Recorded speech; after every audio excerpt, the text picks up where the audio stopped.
Senhor esteja convosco. Ele está no meio de nós. Proclamação do Evangelho de Jesus Cristo segundo Mateus. Glória a vós, Senhor.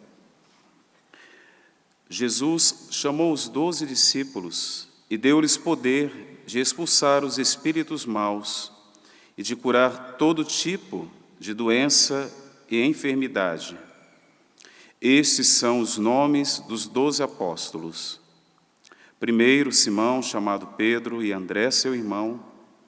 Tiago, filho de Zebedeu, e seu irmão João.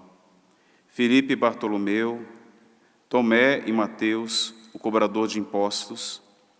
Tiago, filho de Alfeu e Tadeu. Simão, o zelota, e Judas Iscariotes, que foi o traidor de Jesus.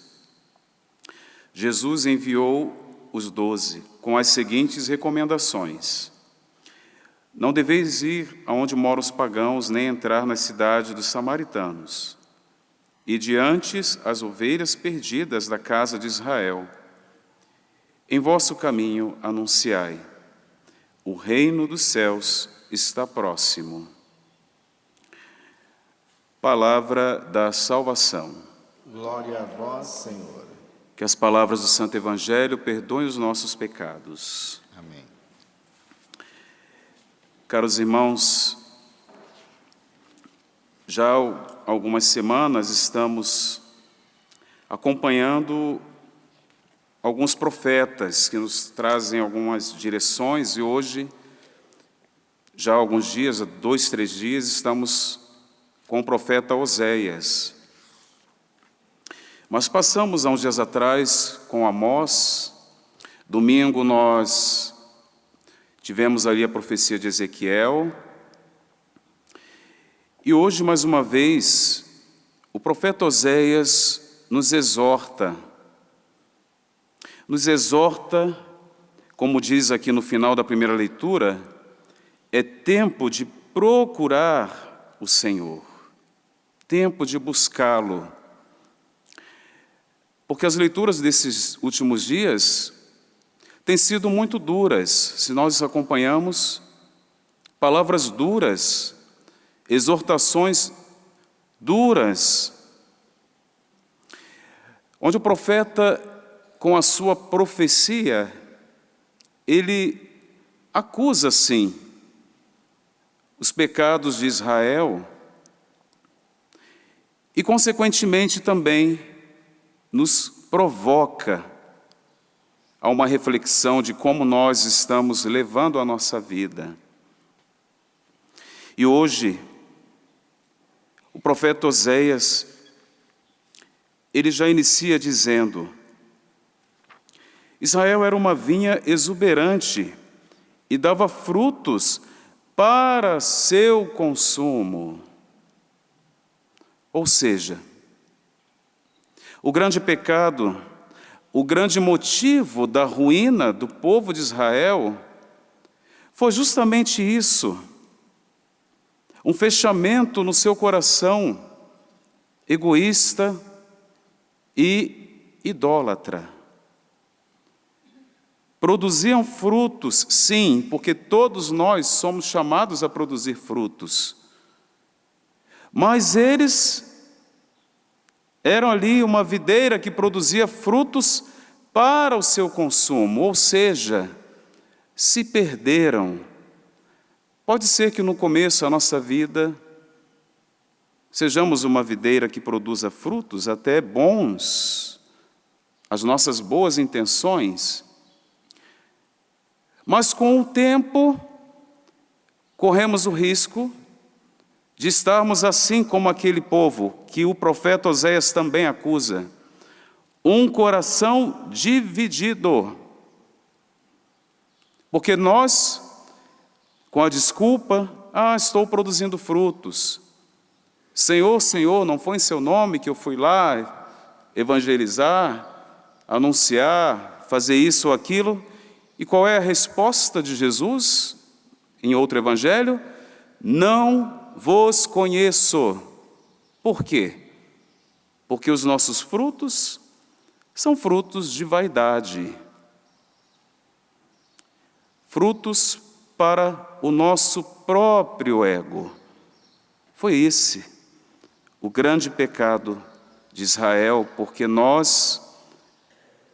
e eu me perguntava, quando rezava com essa liturgia, desde ontem, eu falava e eu me colocava nesse lugar: Senhor, mas nós sabemos que a grande ruína, a queda de Israel, mas do coração humano, é se afastar de Ti.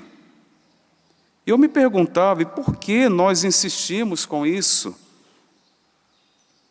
E a resposta me veio porque nós trazemos no nosso coração uma sede, uma fome de satisfação, de satisfazer, mas nós nos satisfazemos com coisas passageiras. As nossas paixões, como eu disse, as nossas vaidades. Esta sede que nós trazemos, e nós sabemos muito bem, somente o Senhor pode preencher e satisfazer a nossa fome, a nossa sede. Mas nós, infelizmente, insistimos em cair, por nossa própria escolha, em nos deleitarmos nas coisas, nas pessoas, no trabalho, enfim, você pode aí denominar o que você quiser. E o profeta é muito claro. Quando nós nos perdemos nesses frutos que nós dizemos que é para Deus, mas na verdade não, é para o nosso próprio consumo, o Senhor diz aqui pelo profeta: o Senhor mesmo derrubará seus altares, os altares que nós vamos levantando no nosso coração e no nosso interior. O cenário será esse: crescerão espinhos e abrolhos sobre os altares. Porém, o Senhor insiste em nos chamar. Mesmo assim, nós, nos comportando como essas videiras, Ele insiste em nos amar e nos chamar pelo nome, como Ele chamou hoje os 12 no Evangelho. Os 12 que Ele chamou pelo nome, porque o sentido do Senhor chamar uma pessoa pelo nome, uma vocação, porque Ele nos conhece pelo nome. Isso diz do seu amor profundo, porque só amamos quem nós conhecemos. E Ele nos conhece. Ele nos chama pelo nome. Mesmo nós nos comportando como esta videira, Ele não desiste de nós, Ele nos chama. Nos conhecendo, no seu amor, Ele nos chama a conhecê-lo. E por isso Ele chamou os 12, porque os 12 estavam ali junto com Ele, aprendendo do Mestre, sendo curados, vivendo esse processo de restauração e sendo curados. Eles foram hoje enviados para serem um sinal do reino para o povo. O Senhor deu-lhes o poder de expulsar os espíritos maus, de curar todo tipo de doença e enfermidade. É assim que o Senhor quer realizar a sua obra de restauração em nossos corações hoje. Por isso, o profeta no final: é tempo de procurar o Senhor, curados para levar a cura ao reino. E o Senhor não exclui ninguém, porque até Judas Iscariotes estava no meio. Ele não despreza ninguém. Mas Ele nos deixa livres para escolher, não é? Ele nos chama, mas na liberdade do seu amor. E é isso que o Senhor nos fala hoje, meus irmãos. A necessidade que nós precisamos, nós temos essa sede, como eu disse antes, mas nós precisamos buscar na fonte certa. E a fonte é o coração de Jesus. É nele que devemos saciar e nos alimentar. eu me recordava com isso de Santo Agostinho, e por isso quero trazer aqui um texto, vou ler para vocês. Quando Santo Agostinho ali, um tempo depois de sua conversão, no seu processo ali de conversão, ele escreve uma obra chamada Vida Feliz. Ele entende o que é a verdadeira e plena felicidade capaz de saciar o coração humano. Ele mesmo experimentou disso. E eu queria ler para vocês, na introdução desse livro, o que ele nos fala sobre isso, em comunhão com a liturgia. O viver em plena felicidade não é próprio desta vida mortal, ou seja, saciar com as coisas dessa vida. Não é.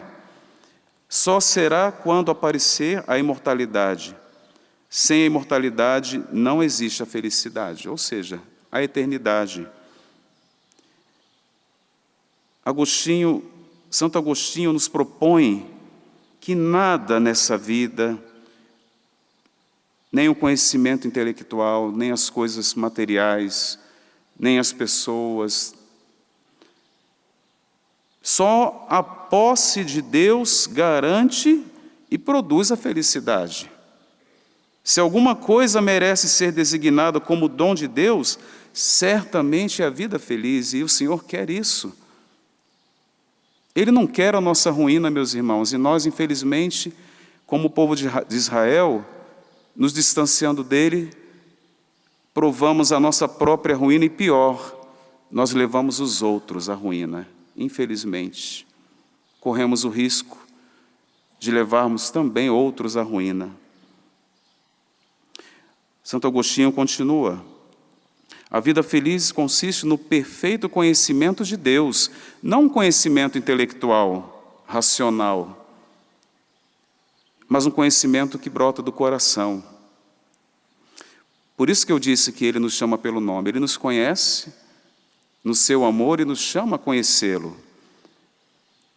Por isso ele não, no caso aqui, Agostinho, ele não faz consistir a felicidade na posse ou no gozo de qualquer bem criado, mas na posse ou gozo do bem absoluto e perfeito, o bem aqui com B maiúsculo, o nosso bem maior, que é o Senhor.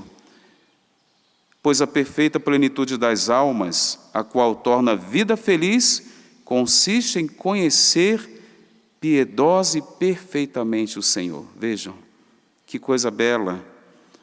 A felicidade está centrada no conhecimento da verdade, com V maiúsculo, na interioridade da alma, conhecimento que ao mesmo tempo é posse e gozo de Deus. Feliz quem possui a Deus. A sabedoria que nos dá a felicidade consiste em fruir, deleitar-se em Deus, não mais nas nossas paixões desordenadas, nos nossos vícios, nos nossos frutos egoístas, mas deleitar-se em Deus. A verdade infinita, nosso bem supremo e imutável. Nossa perfeição moral e nossa felicidade consistem em conhecer e amar este sumo bem. É isso, meus irmãos. Que o nosso empenho seja verdadeiramente esse. Nos desfazendo, deixando cair aquilo que nós buscamos de forma errada, mas que o nosso empenho seja verdadeiramente amar e conhecer o nosso Senhor, que nos conhece e nos ama, e nos chama pelo nome. Que o Senhor nos conceda essa graça pela intercessão da bem-aventurada Virgem Maria e de São José. Louvado seja nosso Senhor Jesus Cristo, para sempre seja louvado.